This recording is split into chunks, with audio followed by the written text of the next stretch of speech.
For KRVN Sports, I'm Jason Jorgensen. This week, the NSAA announced its enrollment numbers for the next 2-year cycle when it comes to scheduling football games across the state.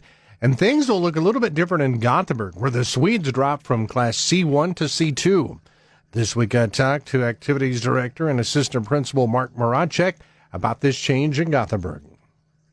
You know, it was interesting. It was anticipated that we were probably going to be C2. I thought we were going to be right on the border, of C1, C2, and when they come out, it was ultimately C2. And I think, there's a little bit of excitement around that, just for the fact of, C1 is a tough class. Not to say that C2 isn't, but we're going to see some different teams that we've never played before and give our kids an opportunity to play at that level and hopefully make some noise, when we get to playoffs, next year or the following year. You guys have a smaller class of boys that caused this?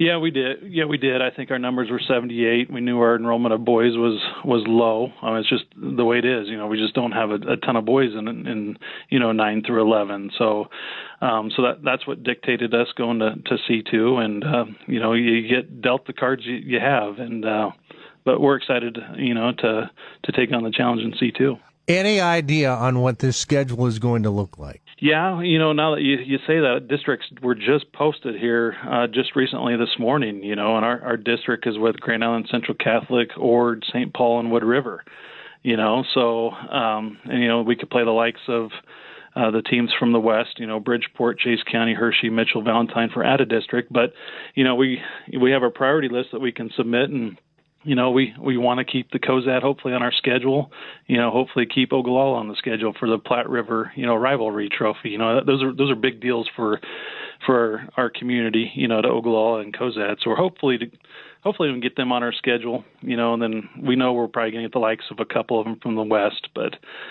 it's going to be different. But hey, we're looking forward to it. You figured my next question I was going to ask you. I'm sure you've been asked too. How about the Cozad game? Will you still play the Haymakers?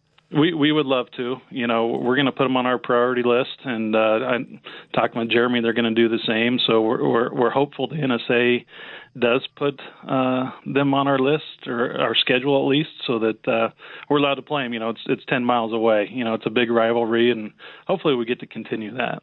And that was Gothenburg Activities Director Marc Mroczek. Hopefully they can continue to play that game. That's always a big one for KRVN. So, things will look a little bit different, at least the next couple of years, for Gothenburg football.